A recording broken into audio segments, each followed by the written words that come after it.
All right. So welcome everybody to the Wednesday night session for the CAPS Club. Just a couple of four housekeeping notes, and then we'll kick off with the presentation. And firstly, Bill sent out an email yesterday for feedback on the monthly assignment. And he'd like to see your feedback back by Sunday. The new assignment is emotion, due by March the 6th, and I've changed it on the website so you can upload anytime you're ready for that one. The third thing I have is voting for the interclub competition with Wyndham. That closes February the 14th, which is Monday at 11:59 p.m. So if you haven't had a chance to vote for your favorites on there, please go ahead. And the link is in a couple of emails I've sent. It's also on the homepage and in the members section of the website. And finally, the last thing I have is there's still time to register for the basic photography course that Rob is putting on. The date for that is February 16th at 7 p.m. And if you haven't registered and you're still interested in that, go ahead. And everybody that registers will receive a link. I will be recording Rob's presentation, so everybody that attends will get a copy of the course itself. So now I'll pass this over to Judy, and she can present Lee or introduce Lee. Okay. So welcome everyone, and welcome to the members of our Club Alliance that have joined us this evening as well. Tonight we're pleased to welcome Lee Nordbye from Calgary.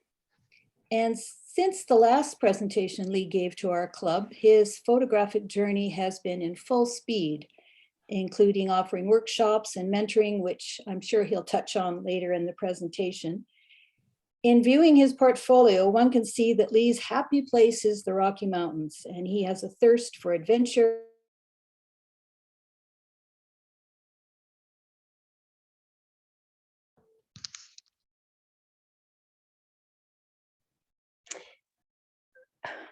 Mark? Yeah. You muted her.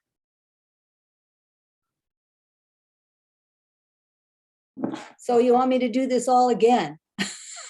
I thought I was losing it. Oh my gosh. Okay, I did so well, I thought. Okay, that was a practice run. Okay, welcome everyone, and welcome to our members from the Club Alliance that have joined us tonight. We're pleased to welcome Lee Nordbye from Calgary. Since the last presentation Lee gave to our club, his photographic journey has been in full speed, including offering workshops and mentoring, which I'm sure he will touch on a bit later. In viewing his portfolio, one can see that Lee's happy place is the Rocky Mountains. He has a thirst for adventure, exploring and capturing the bold stories of the mountains. Tonight, Lee will focus on how he captures those stories using a long lens. So we decided you can post your questions in the chat, and Mark and I will monitor that and pose them throughout the presentation, and then we'll open it up at the end if there's any further questions for Lee. So I'll hand it over to you, Lee. Thank you very much, Judy. Welcome everyone. I'm super excited to present to you my favorite lens actually in photography. It's the long lens, and I'm super excited to present to you what I look for, why it excites me. And to begin with, I'm going to talk a bit about my own story, a bit more about my background, touch on again why I love the long lens, a few challenges that I've encountered over time and what to do to overcome them, what I look for. And I've got a short video, and then the questions are just there as a placeholder, but as Judy said, we'll monitor the chat line and ask them as we go through the presentation, and then we'll open it up at the end. So first and foremost, I'm a father and a husband. Kim there on the far right, lookers, viewers right. And then my son, viewers left, Kieran, and my son Devin. This was taken on a hike up to South Buller Pass in the September long weekend. It was a beautiful, albeit windy day, as you can see from my hairdo and our hair blowing around in the wind. Next, I love, as Judy mentioned, I love to get out and explore the wilds. Growing up, I was a big explorer of the boreal forest in northern Alberta, and then since my departure from corporate life in 2016, I've become a big adventurer in the mountains, whether it be climbing, which I just started in 2020, or in the winter, I do my two favorite mountain activities, which is wild ice skating and in search of and exploring of wild ice or ice caves along the glaciers of Banff and Jasper National Park. In the summer, I also love to get out and get high as possible at times through scrambling or hiking up mountains. That's me in the top of Cirque Peak in Banff National Park this past summer. And I love to also get out every once in a while in a pack raft and tour the Rockies in pack rafts and various other types of adventures in the Rockies. In terms of my photography journey, I've always loved photography since I was a child. My dad inspired me. He was an avid amateur, and he inspired me to take up photography. And in fact, he gave each my sister and I a Kodak Instamatic, so I'm kind of dating myself with that camera. And I would love to go out on our holidays and adventures and take photos. And then the most exciting thing back then is waiting. We didn't have the instant feedback that we do today. And so, and we lived in northern Alberta. There wasn't a photo developing place in our town, so we had to send them away to Edmonton. And it would be about a week, 5 to 7 days before we got our photos back. It was always exciting to walk in after school and hear my dad say, "The photos are in the back." I'd run to the back and look at all the photos I took. Then we fast forward to 2005. I got my first digital single reflex camera. And really that's, as a lot of us is, it's based on my first, when Karen was born, I wanted to get a camera that captured the little rugrat running around. And so I got my first DSLR, which was a Nikon D70, and have just progressed ever since. In the next big milestone, I guess, in my photographic journey was in 2015. And two big events occurred that year. So it was a big year for me. The first was in February of 2015 when I headed out into the tundra of the Northwest Territories in minus 50-degree weather to capture the aurora. And for some reason that is unexplainable today, a fire was lit in my belly to learn to capture and become a studier of photography from an artistic perspective. And so that was the first big leap that I took. And then the second one is towards the end of the year in the fall, I attended a black and white portrait workshop and became inspired to explore black and white in my landscape journey. And then in 2017, after the company I worked for decided I needed a career change, I started up my own photo business. I had pursued the almighty dollar up to that point and with hopes of finding some passion along the way. I reversed those and decided to pursue a passion with the hopes of making the almighty dollar along the way. Before we jump into the meat of the presentation, I thought I do this in all my presentations. I'm very much I study photography from an art form. When it comes to gear and the technical side, I learned the bare minimum to make sure I get the photographs that I need to in my journey. I'm not a technophile. I do not understand a lot of the theory behind a lot of that stuff. I believe there's technology, whether it's apps or even just in the camera today, that can help us on that. And I use those periodically. So I believe that just as Sam believes that the recipe for a great photograph is the creation part. It's not the equipment or the technical side. And so I believe, and that's really where I come from, but I'm happy to answer any technical questions you might have today to the best of my ability. But I believe there's a lot better people, more well-informed people on the internet to answer a lot of those very detailed theoretical questions. Moving on to the meat. What are long lens landscapes? We have, the human eye is roughly 50 millimeters. So technically, I guess anything longer than that is a long, you can consider long lens. For the purpose of this presentation, I took it up a bit and decided to focus in on 70 millimeters or more. Just simply, it's somewhat of an arbitrary number. I feel like anything before that is although technically long lens, it's not true long, at least the stuff that I love to shoot in terms of long focal lengths. In terms of this photograph, actually, this is taken in Namibia at sunset in Susafle, the big area that's famous for the red big sand dunes. We headed out after the heat of the day to capture the evening light.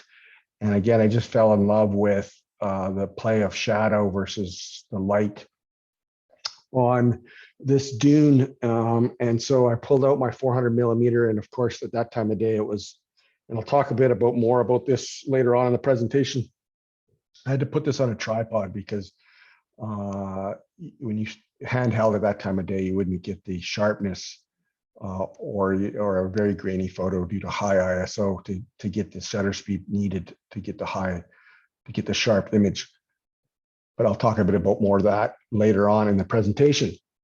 So in terms of my long lens equipment, most of the photos, I think if you were here before we started the formal presentation, I used to be a Nikon shooter. And so a lot of the photographs that you see today are on my old Nikon, shot either mostly with my 1-400 or my 70-200, my two favorite lenses when I was a Nikon shooter. I have since this year, I converted to, or last year, sorry, last 2021, I converted to Canon. And I needed to upgrade to a mirrorless system. I had one of the original D800s and felt that I was falling behind in terms of technology. And so I upgraded to mirrorless. Bulk and weight also played a big role in that. I chose Canon simply because the bulk of the people I hang out with in the field on my adventure-oriented activities shoot R5, so we can share equipment, lenses in particular, on our journeys, and so that helps with the bulk and weight in our pack. And so there are some photos such as the one that you see here that are shot with my 1-500 millimeter lens, which is now my favorite lens, landscape lens, and in some cases even my human element photographs that I've taken recently in the Rockies. It is in terms of weight, it's relatively speaking, even though it's still 3 pounds, it's super light. It's tack sharp, and it just captures wonderful photos. This one was taken sitting in the parking lot, actually, at Upper Kananaskis Lake, and just watching the sunrise on the mountains surrounding it, and the various soft light versus shadow play. And I just love the way the light was casted on the side of Sorel. And so I got out my 1-500 and captured it. So my goal, really, one of the big drivers for me in using my long lens is to capture a different perspective on landscapes. I actually had a recent conversation with someone. I go out of my way to do something differently, to the point where if my friends are walking south to see what photographs they can get, I'll walk north. I just go out of my way, and maybe to some degree to my detriment, to be completely different than a lot of other photographers out there. And so one of the ways I found to do that, although there are still a number of people that shoot with long lenses, is to break out the long lens, because it changes the perspective. And I'll jump into the reasons for that in a moment. This photograph was taken actually at Saskatchewan Glacier a few years ago. Sadly, that big chunk of ice is almost non-existent now, just due to the warm summers that we've had. But I found it, one of the things they'll talk about is compression. That's my buddy Paul in his inflatable kayak. And although he seems to be very close to that big, massive wall of ice, he actually wasn't. But by virtue of using the long lens at 400 millimeters, I was able to compress the distance between him and that glacial wall and create a bit more of an ominous feel to the photograph. So how did my love for long lens really started? Because to be honest, when I first started into landscape photography, I did like everyone else does. I rushed out and went and bought my 14, at the time was Nikon, so the 14 to 24 millimeter lens. And I wanted to, capture the big, wide, sweeping, epic mountain landscapes. And so I did that. And I did that for a number of years, but to be honest, I always struggled with it. Even though I find the big, wide, sweeping vistas of the Rockies to be extremely beautiful to the naked eye, as soon as I put my wide angle lens up to them, I see busyness. I see a lot of detail that I cannot organize in my little brain into a compelling photograph. So I took the opportunity in 2016. A friend visiting from Ontario asked if I wanted to meet up at Vermilion Lakes, and knowing that lake had been shot, is iconic and being shot wide all the time, I put a self-imposed challenge on myself, and I only brought my 24 to 70 with a commitment to only shoot at 50 or more, and my 70 to 200. I tried my 24 to 70 to begin with, but then soon switched to the 70 to 200 and spent the rest of the evening capturing it. And I captured this reflection of Rundle in one of the Vermilion Lakes. I can't remember which one. And when I got home, I flipped it and cut off and cropped it accordingly. And I just fell in love with it. And I fell in love with the detail, intimate detail that we got in the photograph. So really that's how my journey began, was by a self-imposed challenge. So why do I love it so much? Well, I think as I mentioned earlier, one of the biggest reasons is the use. It creates unique perspectives of very iconic locations. This is actually Moraine Lake. And we were out, I was actually on a portrait workshop. And at the end of the day, I had seen this canoe way at the very back end of the lake when we first arrived to shoot sunrise. And I kept an eye on it throughout the course of the morning. And then we were pretty much the workshop was wrapping up. And I noticed it had come closer by virtue of the wind. And so I grabbed my 70 to 200 at the time, and I could crop my sensor. And so I cropped it in and captured this lonely canoe on Moraine Lake. And to me, it was 2015 when I captured, or 2016, I can't remember, 15, I think. And it's still to this day one of my favorite color landscape photographs in my portfolio. And it's simply because it's such a unique take on such an iconic location. I call it the lonely canoe. And the only rational reason to which I can come up with why it's out there is it escaped from the rental agency, and then the wind just blew it around. The next one is Bow Lake, another iconic location in the Canadian Rockies. And I had gone out to shoot sunrise at the lake, and I had gotten a photograph of the sunrise and with the frost flowers on the ice. And I was happy with it. But then on the way back, I decided to trudge through the snow, and soon realized what a mistake that was, because it was up to my butt in snow. And so I ended up having to crawl on all fours to get to the point where I could zoom in and capture this photograph of Numtojaw Lodge. And I just love the shapes of the snow, the bottom and on the roof, and then with the mountain in the background. And, you know, had I tried to get this with a wider angle lens, I would have probably been up to my friggin' neck in snow. So it allowed me to capture access to capture a unique perspective on an iconic location.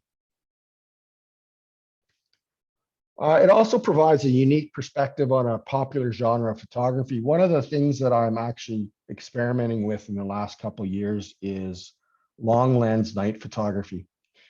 And at moonlight, because I just love the way the soft moonlight casts its shadows and the soft light on the various spots in the Rockies.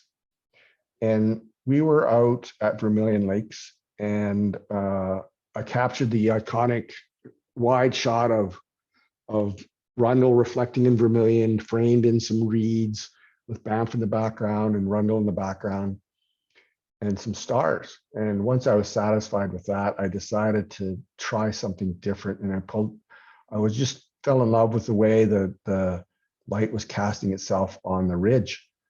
And so I pulled out my long lens, and after some frustrating moments of trying to get the right composition, I was able to get it. And then I set the timer on for, I think, 5 to 8 minute in-camera exposure.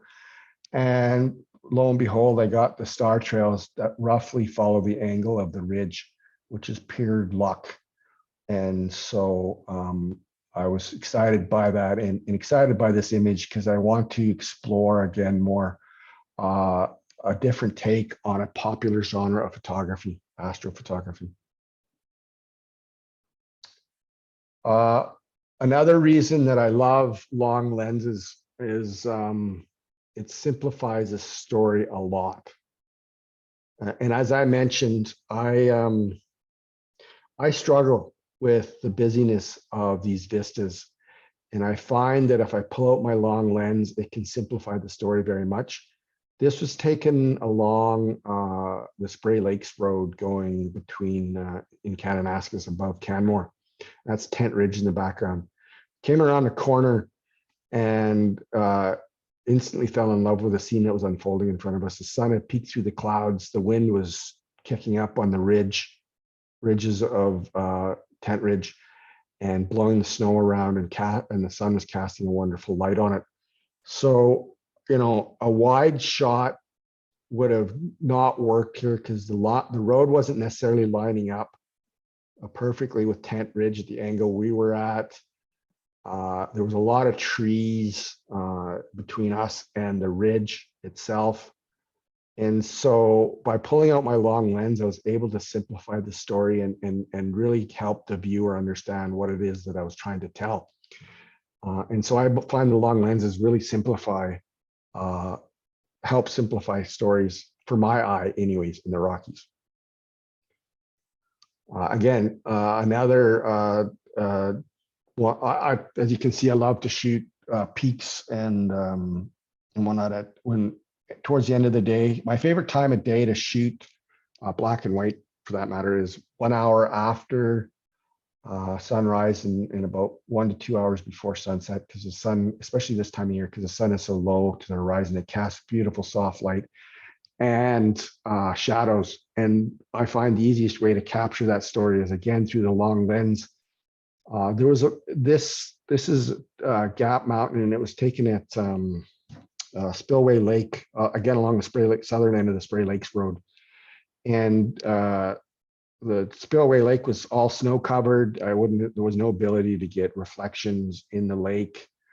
So I would have had a relatively boring foreground if I had gone much wider. So I pulled out the long lens. This time it was my 1 to 400 and was able to capture this moody shot with the way the clouds were in the sky and the way the light was casting itself on Gap Mountain. What I love, again, another reason I love the long lenses, especially for those very far off distant photographs or images, you can still get a very wide feel to the photograph, even though it's shot using a long lens.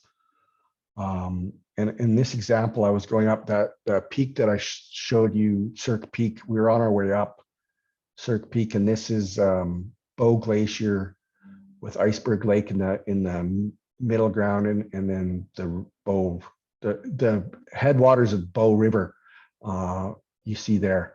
And I just fell in love with this scene with the gap and the ridge that was not too far in front of us. And so I pulled out my long lens, the 1-500, and had to zoom in, but notwithstanding the fact that this is taken at 200 millimeters, it still has a wide feel to the photograph, and still got a lot of interesting various levels of scene or various layers to it. Another example is this was taken on my very first night in Greenland at Ilulissat Ice Fjord. It's one of the World Heritage Sites. What happens is up to the left of all of that ice is the glaciers in Greenland, and they calve. And the big, massive chunks of ice float down the sea, and they hit this point near Ilulissat, Greenland, where the seabed comes up, and the icebergs at the bottom butt up against the bottom of the sea, and then just park themselves there, and then everything backs up from there. And so it's this big, massive ice as far as you can see, but it's in the middle of the ocean.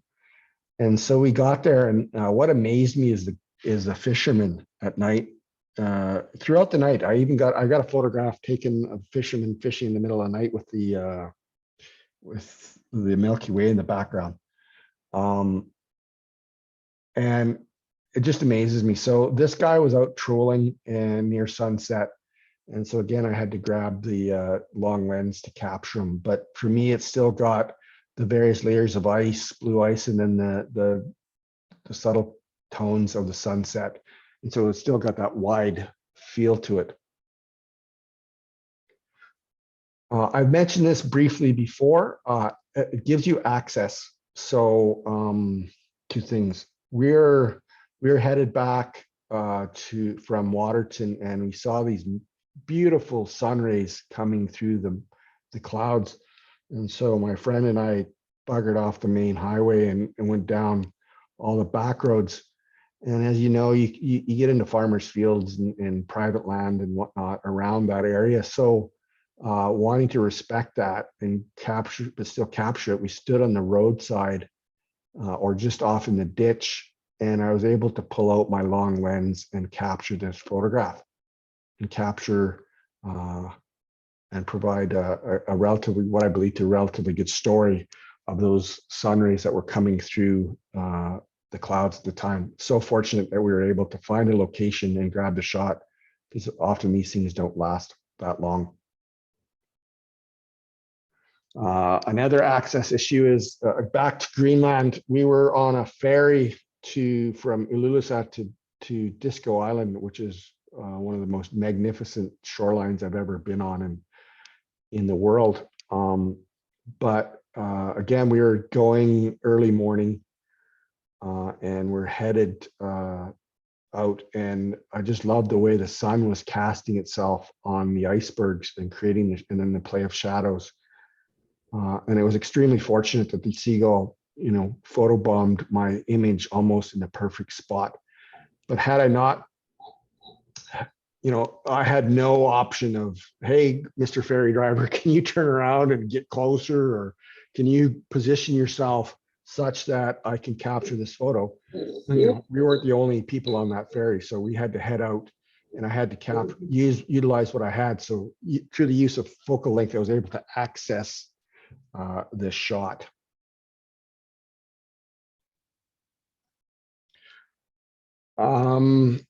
Judy, I'll just stop here before I jump in. Is there any questions? No questions, just some comments saying that you've got some gorgeous images there. Well, thank you. Thank you, everyone. But I have a couple. Maybe you're going to get into this about editing them later. Do you touch on that No. Not directly, Okay. but I can touch on it now, or I could, is there a specific question in editing that you want to ask? Well, you obviously take them in color, and then you look at them, and then you decide. Like, do you do much editing? Like, do you turn them into black and white, but you probably have a process for that, do you? Yeah, Like, so in yeah. terms of, in terms of the editing of all of these images, like that one and this one here, that's just gorgeous. That's yeah, so many so textures, this, I layers. just follow I follow my standard black and white. So in terms of long lenses and how I edit them versus how I edit any other photograph, there's no, although I'll touch on one instance where there might be a difference, but for the most part, there is no difference between a standard photograph Mhm. and how I edit my long lenses. In terms of my black and white editing, quickly, it starts off in Lightroom, and then I jump it into Silver FX and do the global edits, which basically I pull the sliders, use filters and presets that impact the whole image itself. And once I'm done that, I go back into Lightroom, and that's where I do all my dodging and burning, or lightening and darkening, to bring out the story I want. So I highlight the areas that I want to emphasize, and I de-emphasize the areas I don't. Right. Specifically in this image, I can't remember exactly what I did. I think the one thing I did do was, I think I lightened up that lake a bit, just to Mhm. make it pop a bit more. So I lightened it up. I probably added a touch of clarity and texture to the glacier to make all that texture in there pop a bit more. Yeah. And then maybe dodged and burned a few other areas. I can't remember specifically, but then that's pretty, I'll take it into Photoshop. For my, I think I did it even on this image. I will add a hidden blue to the highlights and shadows, or highlights and midtones, just to give my snow and ice photographs a Mm. touch of cool tone to it. And I do Okay. that in Photoshop. And I Mm. remove all my distractions in Photoshop as well. So number one being dust spots. I learned through printing a bunch of images that the dust removal tool in Lightroom leaves artifacts. And so I no longer use that. I do all of that editing in Photoshop. Yeah. That's great. Thank you, Lee. Thank you. Yeah. Okay, moving on. And I think as we progress through this, I think I would argue that I get more and more excited by the reasons why I use long lenses, and compression is probably, most recently been one of the most exciting things for me for using long lenses. And really what that is the distance between the subject matter, which is generally a person, although it doesn't necessarily have to be a person. I've used up top of Sulphur, I've used the town of Banff versus Cascade, or a house versus a mountain. I'll show you. It's a person or a subject that is still a long ways from you, but is sort of in the midish ground. And then there's a cool background, namely something in the Rockies in the background. And it compresses the distance between the two. It's just the way the light hits the sensor. It takes a 2D object and or a 3D object and has to compress it into a 2D object. And so it does in part by compressing that distance between the two objects. And I love playing around with that. And the reason is you get this small person. That's my friend Callie there at Mist Isle Lake. And you get this big, massive, foreboding object behind the person. And it looks like they're, it's sitting right almost on top of them, when in fact, it's not. I'm just playing around with the long lens distortion. And I love playing around with that because it creates a unique take on a human element in the photograph, or the next case. This is actually taken in Calgary. I had a commercial project this year where I was taking some photographs of neighborhoods for a real estate agent. And this is taken from a hill in Mount Royal. And I compressed like the mountains that you see in the background there are probably at least 100K as a crow flies. But it looks like the mountains are just outside of Calgary. And when in fact, we all know they're not. And it just compressed that distance between those houses and condos and the mountains. And so I love playing around with the creative use of compression in my photographs. And I'm exploring currently, and I'll show you a few more, or one more at least coming up, with a person and a big cliff or a big mountain in the background, and having this tiny person relative with this big object in the background. I'm starting to play around with that in my human element shots. I love intimate, detailed scenes, whether it's nature or in this case, this is Sasha. We hiked into Saskatchewan Glacier, and she is an amazing person, adventurer, aerialist, athlete, all around model. She's amazing. And so there's a couple ice climbing people there. They set up, as well as she ice climbs as well.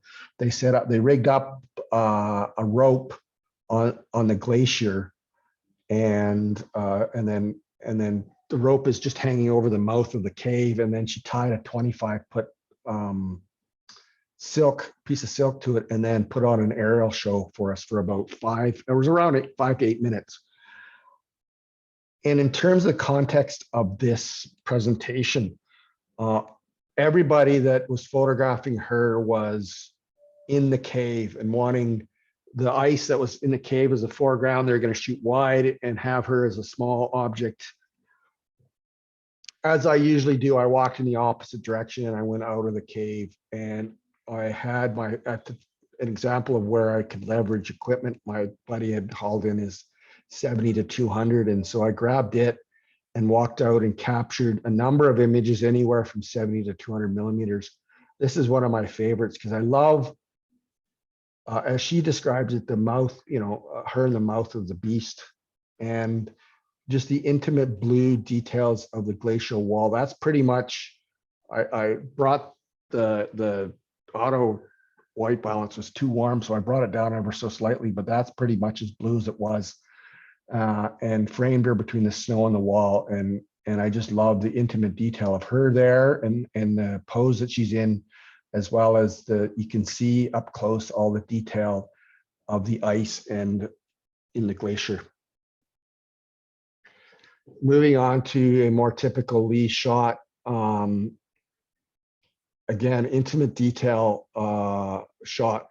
This was, out in Sparrowhawk, which is a hike in Kananaskis. And this was at the end of May, coming on 3 years. And we were up to our snow and waist at times. And so there's 3 tarns. We were hoping to get to the second and third one, which was another level up from here. But we had to stop at the first one because there was just too much snow. And so we were playing around again with the human element. A friend of mine had brought a red dress, and so she was modeling it for a red dress. And I'm not sure, I can't remember if it was during the shoot or just after it. I looked over the tarn and observed this interesting scene and how nature had melted the snow on the scree slope on the side of Mount Sparrowhawk. And that there was those 2 trees. It looks like one, but it's really 2 lonely trees sitting almost in a perfect spot. I just love the way nature had sculpted this scene. So the only way I was going to get this back to access was, unless I fought my way to this day, probably I'd be still fighting in the snow to get to that spot, was to pull out my long lens. And I had cropped at the time, it was 200 was still too short, so I had to crop it into 240. And I just love the play of the scree and the trees, and just the way it and the whole shape. This was in my photo exhibit actually that I did here a few years ago, and I had everything from an arrowhead to a jet stream coming out of the back of a jet to the Star Trek emblem.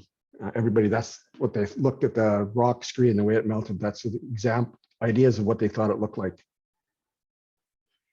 Again, another intimate, detailed scene. This was taken after a very long day. I was helping friends going on 4 years, helping them with their black and white workshop. And we're at the end, the last stop on the last full day, the Saturday, and sitting alongside of the shores of the Bow Falls, just below the falls themselves in Banff. My mind in complete neutral because I was so wiped from a long day. When I was looking at the way, and I to this day can't figure out how this popped into my head, looking at the side of the river and observed how it was flowing. And I don't know if anybody remember the Voice of Fire. I think that's what the painting's called, in the 80s. And the National Art Gallery bought this painting of 3 very broad stripes on a wall for almost $2 million. And it caused a bit of a stir with the taxpayers because people are going, why did you pay $2 million for 3 broad stripes? Well, believe it or not, that painting popped into my head and inspired this shot. Don't ask me how, because I cannot answer it. I was dead to the world. My mind was, I was completely spaced out. But when I was observing the river and the way it was flowing, it jumped into my mind and inspired this shot. And so again, I couldn't get into the river because I would have floated away. So I pulled out my long lens. I knew at the time that I was going to have to crop it into a skinny crop, and I was going to have to flip it vertically, and then I was going to do it in black and white. And so I shot it at 160, about 1 or 2 seconds, and then created this this image from that. But by virtue of having the long lens and somehow being inspired by that photograph, I was able to create this image. The final intimate, detailed scene photograph for reasons why I love long lenses is focal length, or is this scene here. Again, intimate detail. This is the same morning as the one that I showed you from Mount Sorel. This is also Mount Sorel, but taken from a completely different vantage point. I was actually out, in this case, I was actually going to go scout out Lower Kananaskis Lake to see where it was at in terms of ice to skate on. Because I was desperately looking for lakes to skate on, because this year hasn't been a great year for wild ice skating. And so I didn't think I was going to run into anything that I wanted to photograph. So I left my gear in my car and I was walking down to the lake when I turned to my left and I saw the scene unfolding in front of me way off in the distance. And I'm like, stopped swearing at myself for not bringing my gear. I ran extremely fast back to my car, grabbed my gear, and fortunately I was able to, it was still going on when I got back. And I just loved how the light was casting that bowl again in the morning, about mid-morning, mid to later morning. And so again, by virtue of long lens, was able to capture this scene on Mount Sorel. By the way, there was no ice at that time, so wasn't able to skate on it. So that's the whys of I love to use long lenses. It's really about intimate detail, access, being unique, and taking advantage of compression creatively in your photographs. So over the years, I have encountered a few challenges. You know, for me, I don't generally do a lot of research. An idea pops in my head and I go, hey, let's go out and try this. And then I go out and try it and I fail miserably. And then I have to figure out why. And one of those things was, you know, handheld shots, realizing that, you know, to get it before stabilization, and in today's world of mirrorless, the stabilization is just outstanding. You know, the old rule used to be 1 over the focal length at minimum to get a sharp image. And so obviously as you go up in focal length, your shutter speed needs to go up. And that meant higher ISOs, perhaps lower aperture or some combination thereof, and that could create different issues for you. And so, so over the time, I learned, I would always learn to use it 1 over focal length, even though my 800 had stabilization. It was the old technology and it wasn't that great. So I would still always live by the rule of 1 over the focal length. And even if I knew the photograph, I wanted to print it, and I was touch and go on 1 over the focal length, I would always put it on a tripod. Now, switching gears and going into the R5, and I'm sure Nikon and Sony are very similar in terms of their stops. The stabilization is amazing. In body alone is 4 stops, and so theoretically I can shoot what used at 500 at 1 over 500 mils. I can shoot at 1 over 30 because it's got 4 stops of light. If you do the math, I did the math several times. I'm pretty sure I'm pretty confident it's right. And then without, then you on top of that, you add the lens stabilization. And Nikon or Canon claims you can get, in some lenses, you can get up to 8 stops. So theoretically, I could stand there handheld, shoot my at 500 mils. I could shoot at a half second. I haven't tried it, nor would I. But that is just to goes to show you the benefit of stabilization these days, and can buy you some ability to still handheld shots and have them sharp. My biggest issue actually with the handheld now is just the barrel, is just making sure the barrel actually doesn't, I keep the composition I want, because the barrel can drop. Higher ISOs or need a tripod. So this is an example where I was lazy. I didn't want to get out the tripod. I was actually out helping a friend do a travel Alberta shoot, and I was his assistant. So, you know, I'd have to take opportunities to capture images, but couldn't spend a lot of time setting them up properly. So I wanted to, I tended to over, you know, the focal length, 1 over focal length was a minimum. I tended to be a little bit more conservative that just to make sure it was sharp. So it was 1 over 400 at 180 mils. So I had to get to an ISO of 1000. Fortunately, my D800, that still wasn't pushing it too bad. But or my other option was to take the time and set up on a tripod.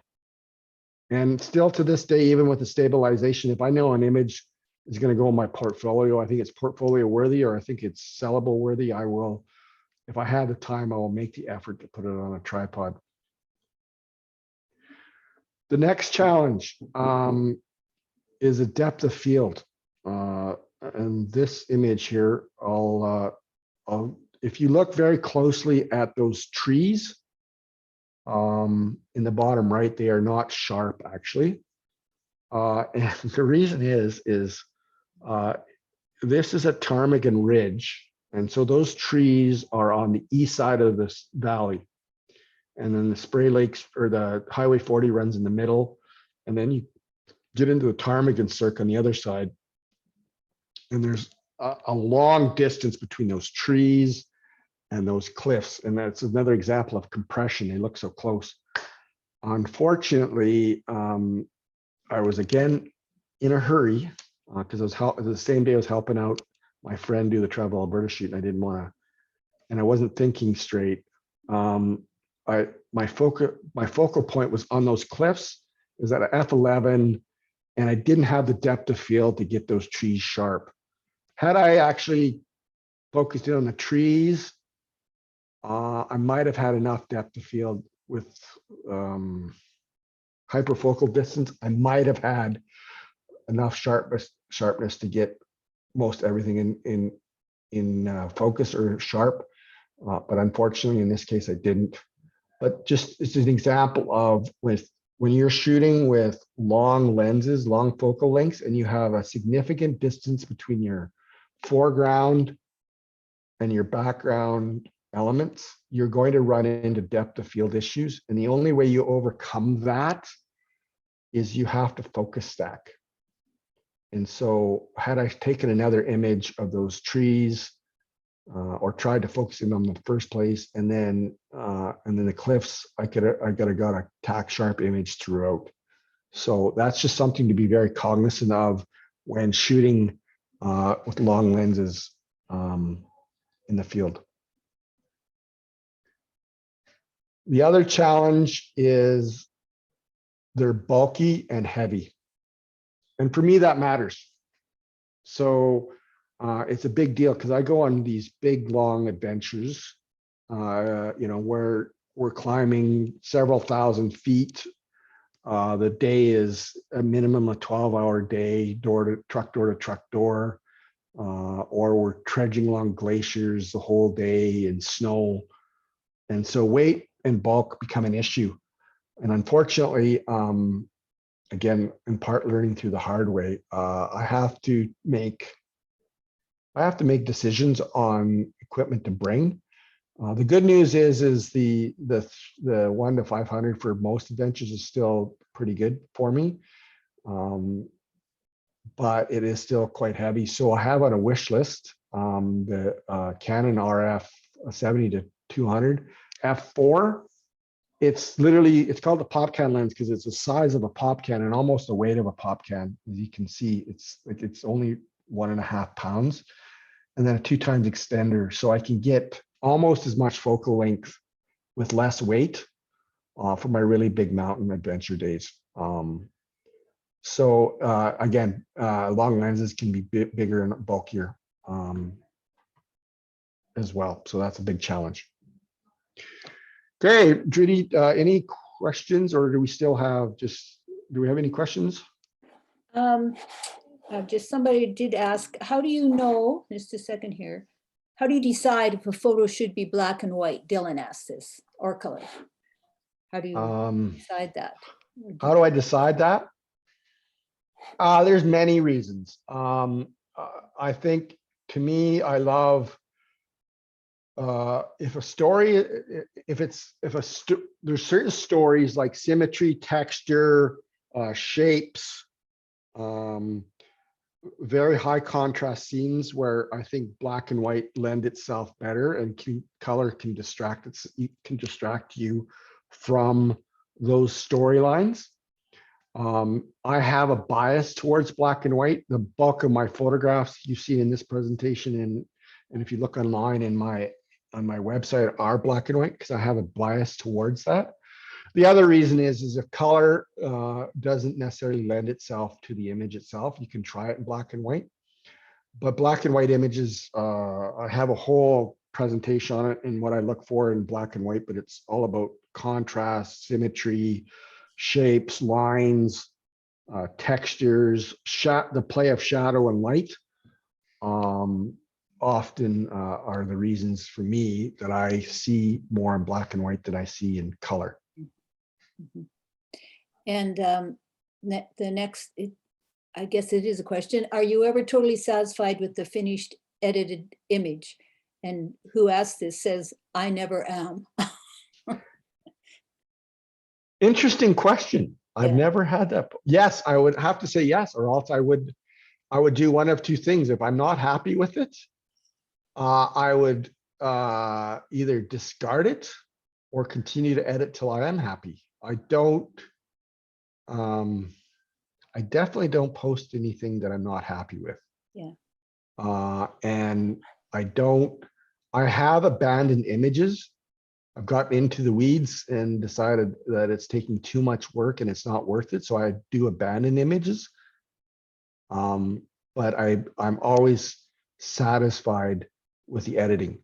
Do I go back and tweak it here and there every once in a while? I absolutely do that because I learn new techniques. So I am a big proponent of going back to old photographs and re-editing them, right? Because you learn new things, you have a different viewpoint and vantage point, and so going back and re-editing old images is always I'm an advocate for that always, because it's a different world at that time than the time you edited it to begin with.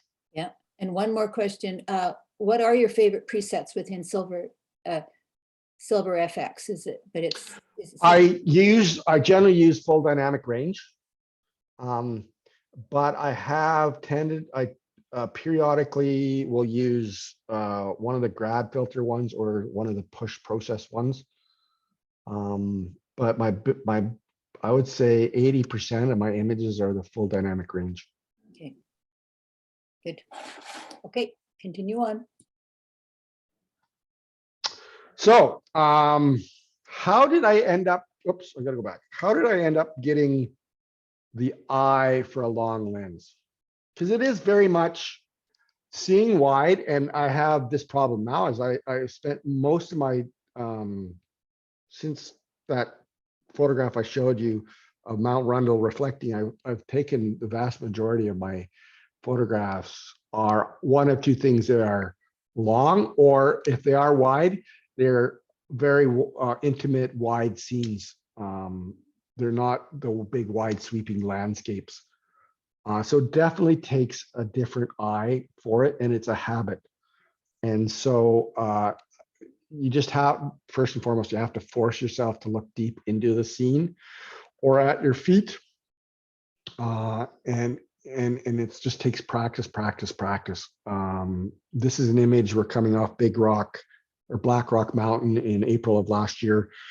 And on the way up, there had been a burn the fall before, and I fell in love with the burnt trees in there, and I was trying to figure out all the way up how to take a photograph of them, and I couldn't ever get a scene. And then on the way down, we had stopped for a snack break before we made our final run down the mountain. And I just fell in, I looked deep. I was looking deep as I usually do into the scene. And I fell in love with the trees in the front, the burnt trees in the front and the burnt trees in the back. And then these beautiful snow-capped live trees in the middle. And it just baffles me on how those trees in the middle survived.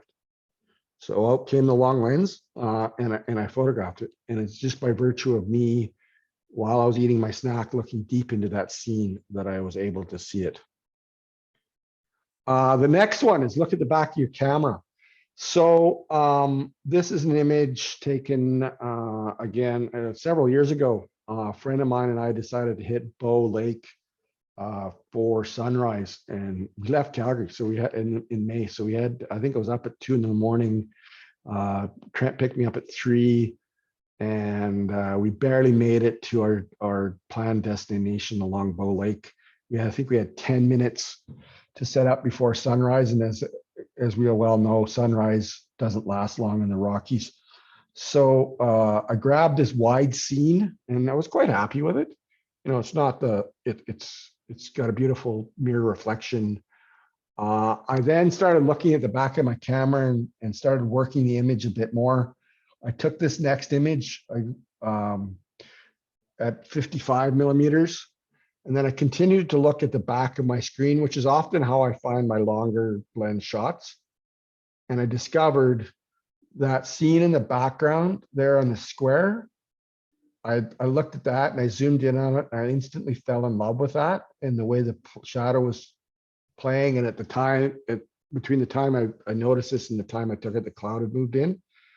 And so I grabbed my 200 millimeter, and again, I had to crop it in and grab that scene. So looking at the back of your camera, taking that wide shot, or even nowadays, actually anything much wider than 50 or much longer than 50, I pull out this guy. If you've got a 3-camera mobile phone, they're great to do a quick snapshot to see if it's going to work, because we can't see wide and we can't see long, like really long. And so it's a great way to quickly grab a shot to see if it works. The next way to do it is to study existing photos.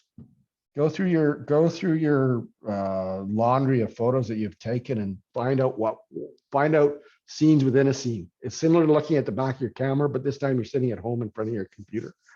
Look at the back of look at photographs that you've taken. I took this scene in the field, the one on the left, and I thought I was going to be happy with it, and I got home and I wasn't on the big screen, and so I continued to look at it, and I ultimately found it by cropping in on it. You know, it could never be printed because I don't think there's enough. I don't think it's high res enough, but I just found the scene within the scene by looking at deep into the scene on my computer. create a long lens challenge for yourself.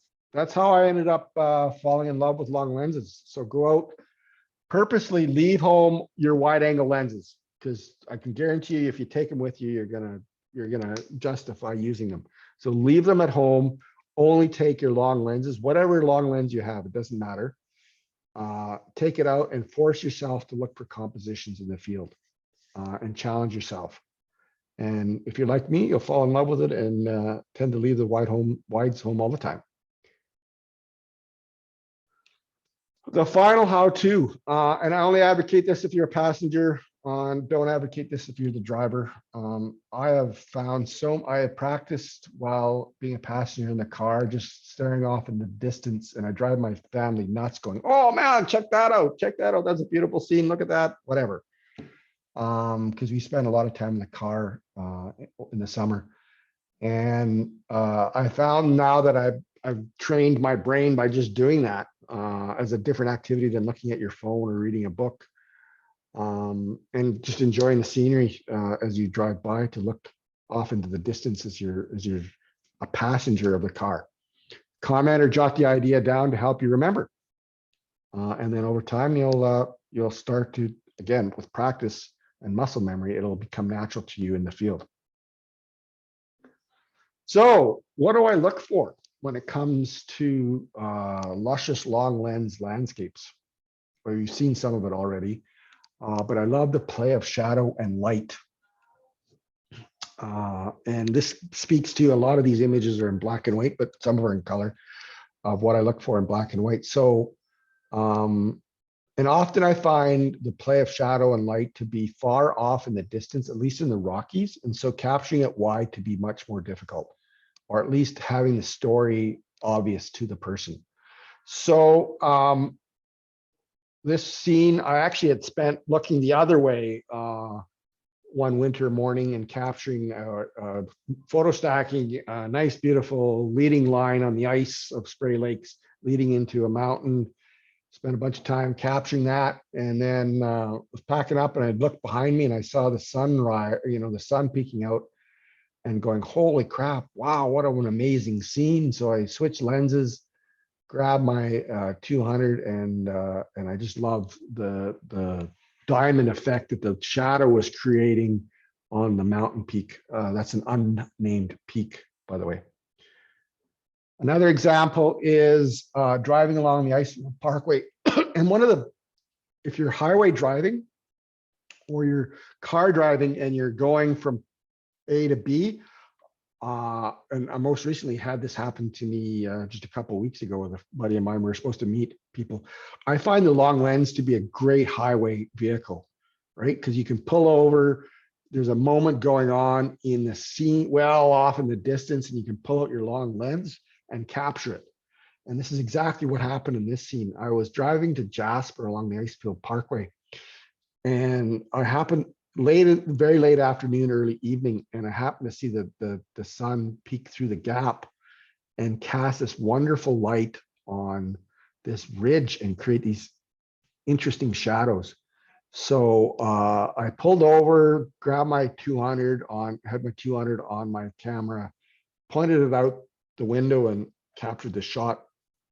Unintentionally, I realized soon afterwards I was creating a landscape jam instead of a bear jam.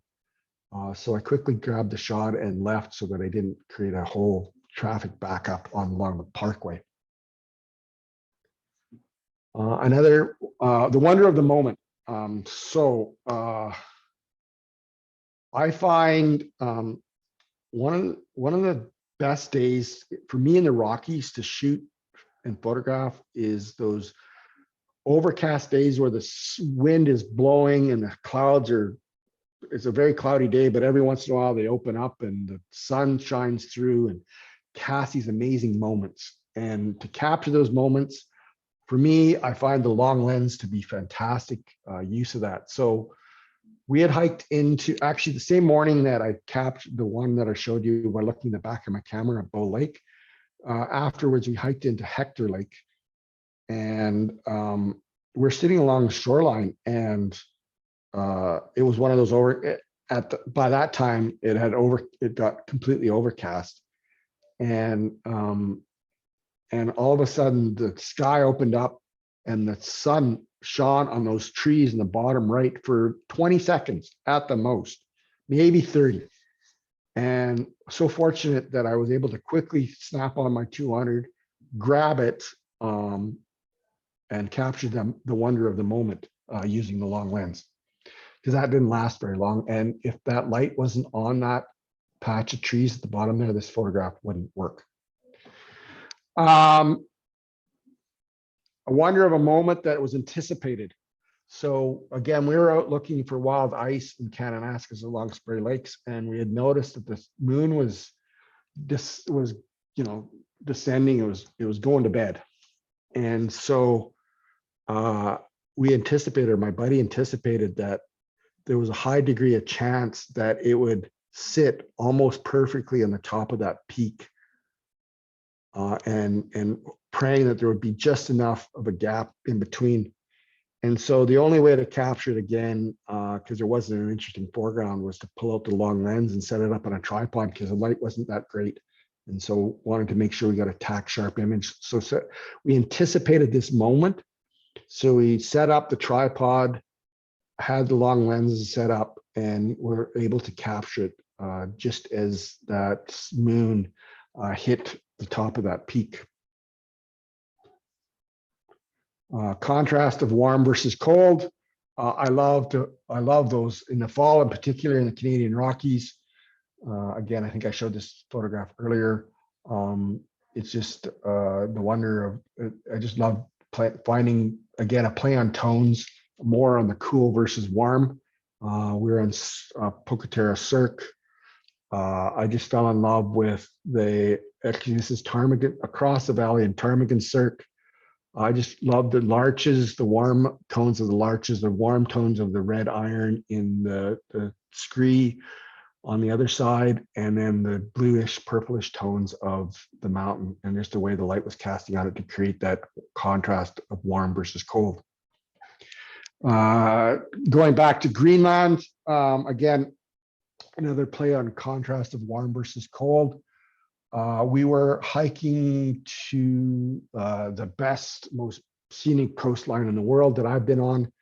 And we passed the scene. It had snowed the night before, and the mountain was completely covered in snow. But one of my surprises, I thought when I went to Greenland in September 16, I was going to miss the fall colors of the Rockies. Man, I tell you, the fall colors there were so intense. You had these low, very low lying willow, which is the yellow, orangish color, and then the lichen on the rock turned this fiery engine red. And I instantly fell in love with this scene walking along the road. So the only way we were in a bit of a hurry because we wanted to get along the coastline. So I pulled up the 70 millimeters and captured the scene. Symmetry. I love to find symmetrical elements, and I find that long lens can play well into that. Especially, again, I find symmetry works much better in black and white, but that's just me. So again, in Greenland, on the ferry to Disco, that's Disco Island in the background. And I just love the symmetrical nature of that iceberg relative to the clouds. It's not a perfect symmetry, but it's very close. And so I pulled out the long lens again on the ferry, and I wouldn't have been able to have access because I couldn't have directed the boat driver to go over there. And so I was able to capture it using my long lens. Another example of symmetry, this is Mount Kefren in Banff National Park. I was helping model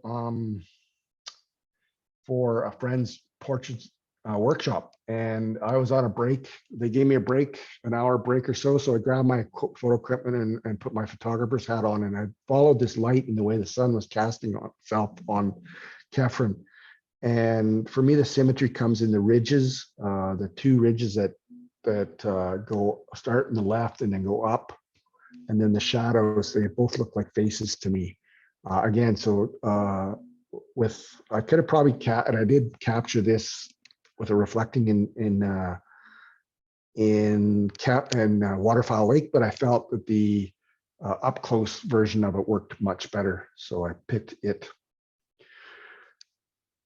Even though I've shown a large number of black and white photos, I still think long lenses can work extraordinarily well in color, and you can still get those great, wonderful sunrise or sunset photos.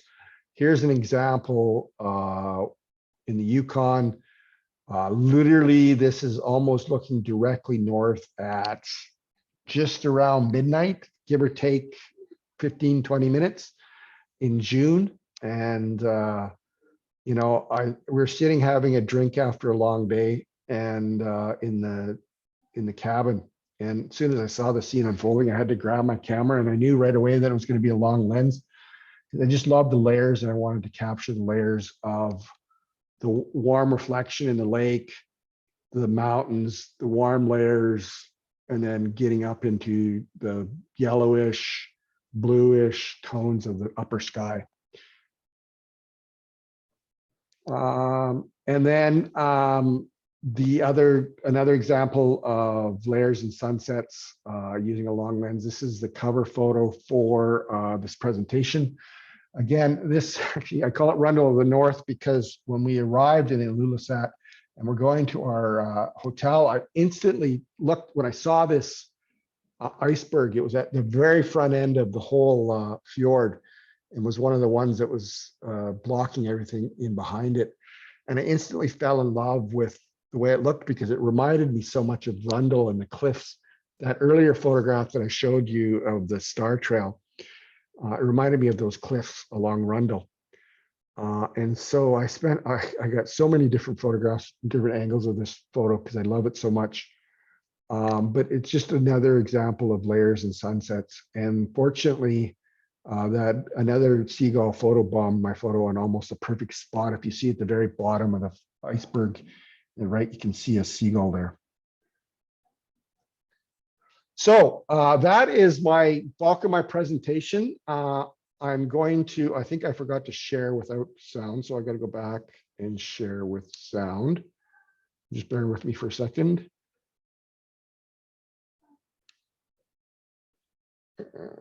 Back here. And I'm going to share. Okay, share with sound. Okay. And then I'm going to play this. Oh, I got to swap. Sorry about this, guys. Sorry, I just unplugged my. There we go. Can you hear that? Yeah, we can, Lee.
Hopefully you enjoyed that. Just a bit of self-promotion. I offer, as Judy mentioned, I offer a bunch of workshops this year. I've got an introduction to art of photography.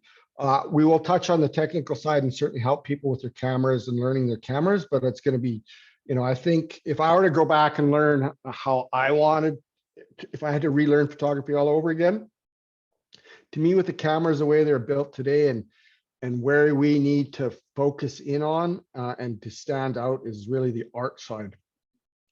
And so we're going to touch a lot on the art side with some help on the technical side. I have, for those that really like to shoot black and white and have some experience in shooting black and white and a bit of editing experience, I've created a Mastering Your Monochrome Magic workshop. It's a mentorship style workshop in Kananaskis country.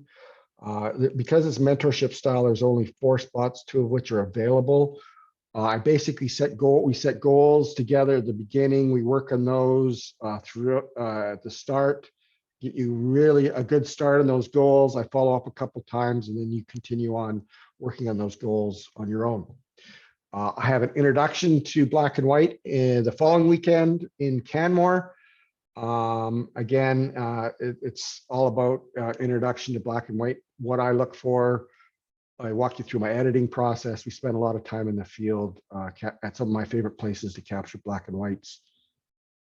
Even though I'm a black and white guy, the one time a year I do love to shoot color is lark season in the fall. So I offer a hiking-based landscape workshop.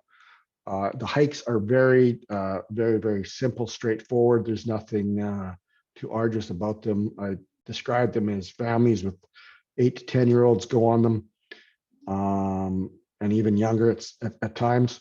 So I have that in September. I also do private photo tours and workshops, hiking and driving based. I do online portfolio reviews and online private mentorships.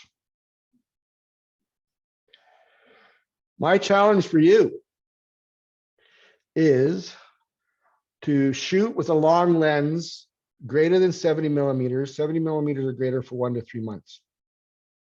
Especially if you're a wide shooter already, I think you're going to start to see the world in a different place.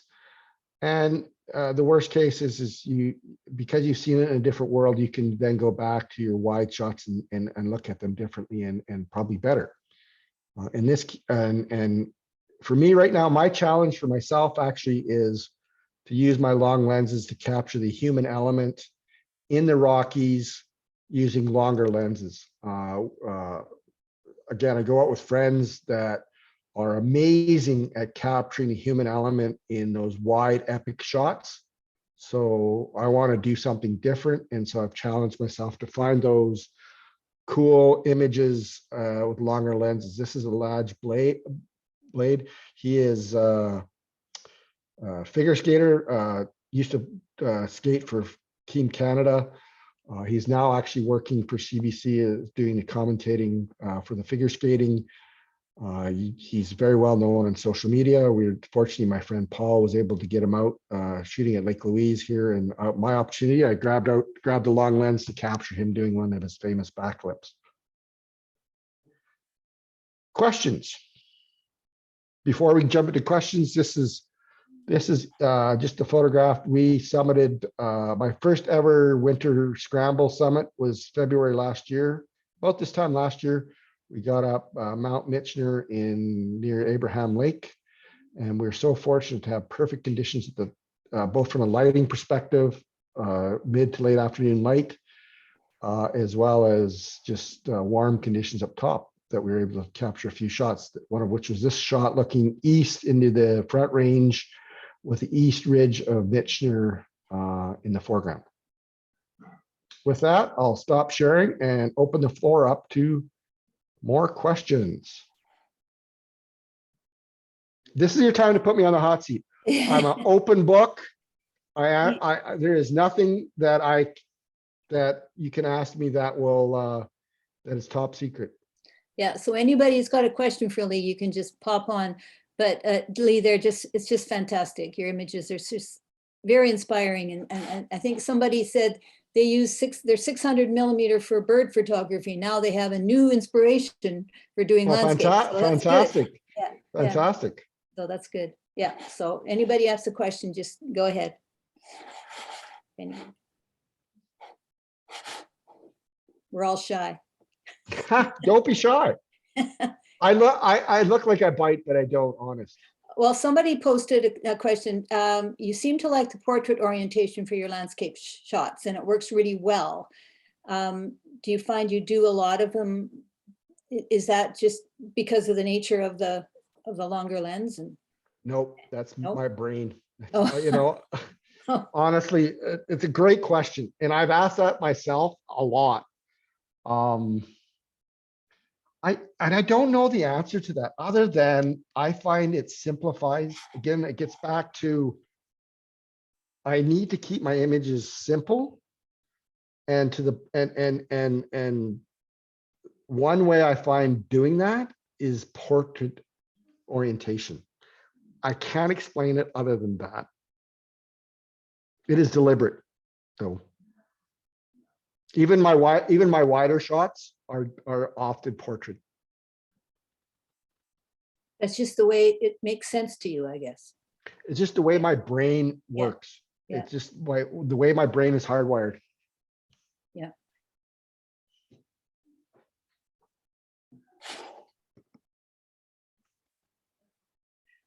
Any tips on dealing with windshield tint when taking pictures from the passenger seat? I don't take photographs through the windows. I pull over and shoot. Roll down the window. Oh, sorry, I can't answer that question because literally that's what I do. I pull over and shoot. Yeah. And get out of the car if I have to. If it's the photograph's right in front of me, I will pull over in a safe place and shoot it. And if I can't pull over in a safe place, I don't pull over. It's not worth it. Yeah.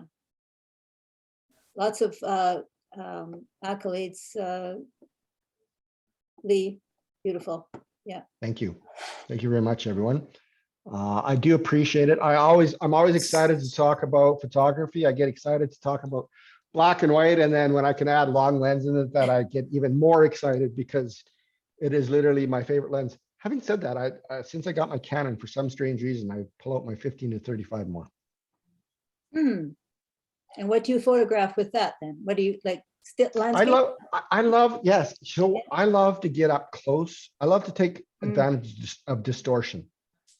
Right. And so my wide shots, I tend to, when I'm, especially on glaciers and they've got those big curves going on, I love to get up and close with a wide angle lens and curves. So you're basically doing the same thing, but with a, but you're just moving into the scene rather than taking it from a distance. So sounds like, anyways. Yeah. And I love to take advantage of distortion. Yeah.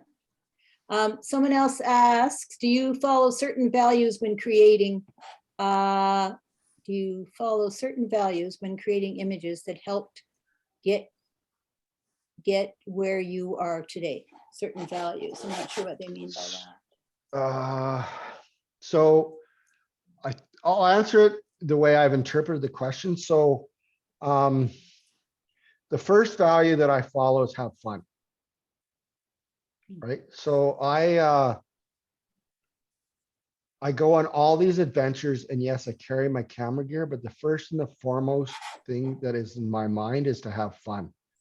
I don't go out with the view I'm going to capture an epic image, because when I've done that, I come home extremely disappointing, to the point a few years ago I was depressed. So I find that if I go out with the value of having fun, I will always capture the images that I love the most will always appear. The moments that I want to capture will appear because I'm having fun. In terms of pure photography, I don't blend any, I don't create composites. Not to say that composites aren't art and are not great, because they are, because there's some wonderful composite artists out there that I blow my mind. It's just not my style. I will blend images for technical reasons, be it exposure or focus or depth of field. I will do that. Just to overcome a technical issue. And so what you see is my goal is one shot. I will remove distracting elements. I will try to remove them in the field by moving my butt around or changing my focal length. In the Rockies, I can't remove anything, so sometimes I have to physically remove it in Photoshop because I just can't get rid of it in the scene, but I will remove distracting elements because it is art. I believe I value editing. My only limitation, I edit to art. And so my only limitation is my vision. I don't believe in rules. I don't believe in guidelines. I think whoever invented the rule of thirds was extraordinarily unfortunate that they called it that. Because I feel guidelines and rules imply that you must use them when in fact you don't. You use what your heart and your gut are telling you to create the photograph. I turn my brain off until I need to figure out the technical side of how to do it. I hope that answers your question in a long-winded way. Do you use ND filters ever? Yes, I think long exposure, and because I'm a black and white shooter, long exposure and black and white are like your favorite drink and your favorite meal, be it a fine wine and a gourmet dinner, beer and pizza, port and blue cheese. They just belong together. So yes, I do. I have a set of I used to carry the Lee Big Stopper. I found it to be too bulky, too much of a pain in the rear end to set up.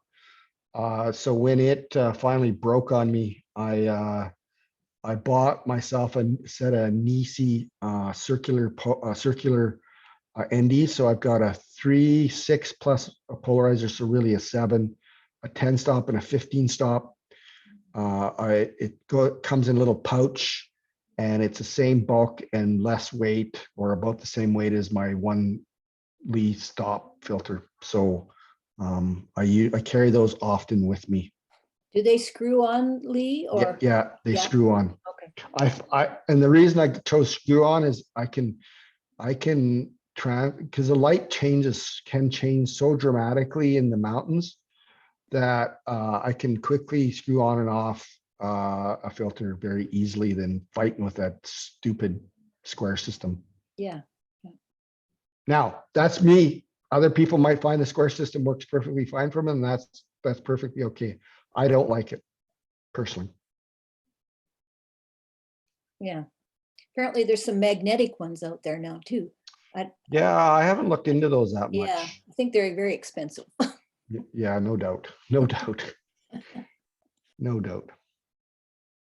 I think ND filters in the mountains, the one filter that you must carry is a polarizer. Whether you shoot black and white or color, there's so much reflective, glary light out there with the snow and the bright skies that a polarizer is a must in the Rockies.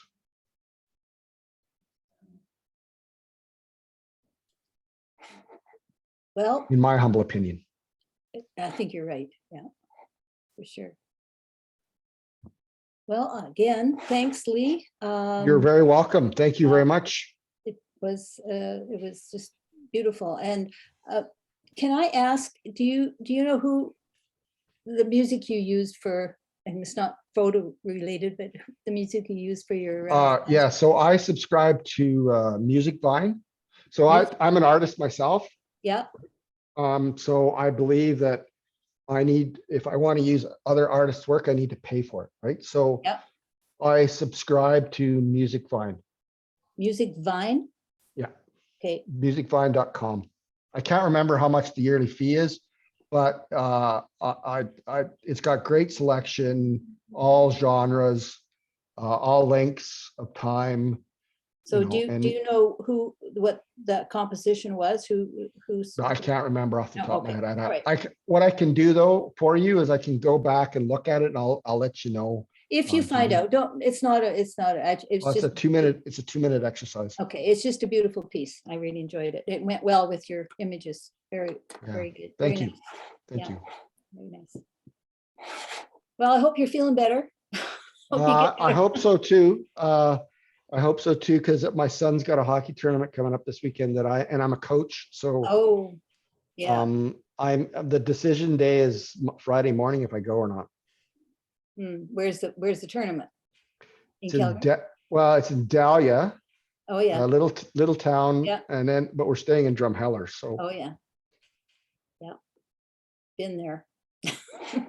I've Been at the hockey. been there rink. too. It's a Yeah. cool little arena, actually. Yeah, at the arena, yeah. Okay, Okay. well, thank you very much, okay. guys. I always love, you guys are great. I do appreciate it very much, Judy, for the invite. Yeah. As always, I'm always willing to talk to this club because it's an amazing club.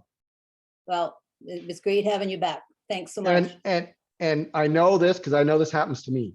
But- Someone gets off the call and they go, damn it, why didn't I ask that question? Yeah, Or okay, they can email me and I'll answer it. No problem. perfect. Thank you. Thank you Take so care. much. Okay, Bye-bye. bye-bye. All right. Well, thanks, Judy, and thanks, Lee, for that presentation. It was really good. So just to wrap up then, follow up with some of the things. It's a busy month for CAPS in February. We've got, again, Bill would like the feedback Sunday, and then we've got the Wyndham vote for your favorite images. And then next Wednesday, of course, is the photography course. And then our next meeting is the Wednesday after that, which is the 23rd. And that's Chris Etrell with night photography. So look forward to that one as well. And we should be back at the Golden Circle next month, I would think. With everything that's going on right now, I'm sure we'll be back in there too. So we'll be back to our hybrid where it'll be in person and Zoom back at the Golden Circle, I think. All right, everybody. Thanks for joining, and we'll see you next time. Okay, thanks, Mark.